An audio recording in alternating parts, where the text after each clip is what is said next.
Assalamualaikum warahmatullahi wabarakatuh.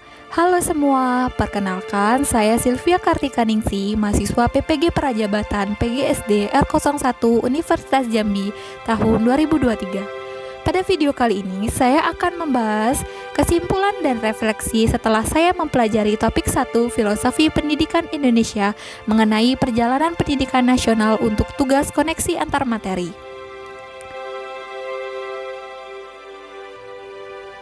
Ki Hajar Dewantara merupakan kiblat para guru sebagai sosok yang diteladani. Ki Hajar mengatakan bahwa pendidikan sebagai tuntunan, yaitu tuntunan peserta didik dalam hidup tumbuhnya peserta didik. Pendidikan di Indonesia telah ada sejak sebelum kemerdekaan. Namun sistem pendidikan pada saat itu dibatasi oleh kekuasaan dan diskriminasi. Tidak semua orang dapat mengenyam pendidikan. Hanya masyarakat calon pegawai serta keturunan golongan bangsawan saja yang bisa menempuh pendidikan. Pembelajaran yang diberikan pada saat itu hanya sebatas menulis, membaca, dan menghitung, dan hanya untuk mendidik calon pegawai serta mendukung usaha dagang oleh pemerintah Hindia Belanda. Oleh karena itu, bangsa Indonesia menginginkan perubahan pada pendidikan. Maka, para tokoh pejuang pendidikan Indonesia tidak tinggal diam. Bapak Ki Hajar Dewantara menjadi tokoh yang berperan dalam sejarah pendidikan Indonesia. Ki Hajar melakukan gerakan transformasi untuk perkembangan pendidikan di Indonesia.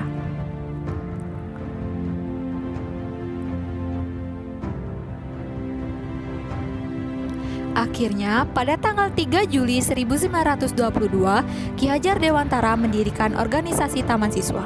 Taman Siswa menjadi gerbang emas kemerdekaan dan kebebasan pendidikan Indonesia. Terdapat banyak sekali pemikiran Ki Hajar Dewantara untuk kemajuan pendidikan di Indonesia. Prinsip Tutwuri Handayani yang menjadi semboyan resmi dari implementasi sistem pendidikan nasional yang digunakan pada saat ini merupakan gagasan beliau. Selain itu, menurut Bapak Ki Hajar Dewantara, pendidikan akan memerdekakan manusia dari aspek kehidupannya. Melalui pendidikan, manusia dididik agar memiliki otonomi berpikir dan pengambil keputusan, martabat, serta mentalitas demokrasi. Pemikiran Bapak Ki Hajar Dewantara tersebut diadaptasi dan diimplementasikan dalam kurikulum saat ini, yaitu kurikulum Merdeka Belajar. Kurikulum Merdeka Belajar memiliki esensi yaitu kebebasan berpikir yang ditujukan kepada siswa dan guru sehingga mendorong terbentuknya karakter jiwa merdeka. Karena peserta didik dan guru dapat mengeksplorasi pengetahuan dari lingkungannya. Selain itu, kurikulum merdeka ini juga dapat melepaskan praktik-praktik pengajaran yang masih membelenggu kemerdekaan peserta didik dalam belajar.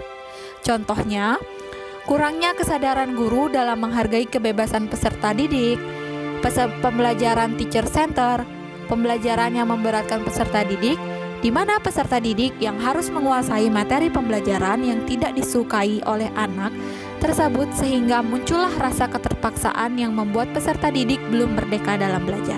Setelah mempelajari topik 1 mengenai perjalanan pendidikan nasional, saya banyak memperoleh pengetahuan dan pengalaman serta terdapat perubahan yang saya alami. Di antaranya saya menjadi paham mengenai sejarah dan perjalanan pendidikan Indonesia dari sebelum merdeka hingga setelah merdeka, serta pemikiran-pemikiran Ki Hajar Dewantara yang diadaptasi dan diimplementasikan di pendidikan Indonesia menanamkan mindset baru bagi saya bahwa sejatinya guru sebagai pendidik hanya dapat menuntun hidup dan tumbuhnya kekuatan-kekuatan peserta didik yang sesuai dengan konsepnya. Ketika saya menjadi guru, saya akan menentukan peserta didik untuk mengembangkan potensi-potensi yang dimiliki dan mengerahkan segala daya dan upaya jasmani peserta didik agar dapat memperbaiki perilakunya.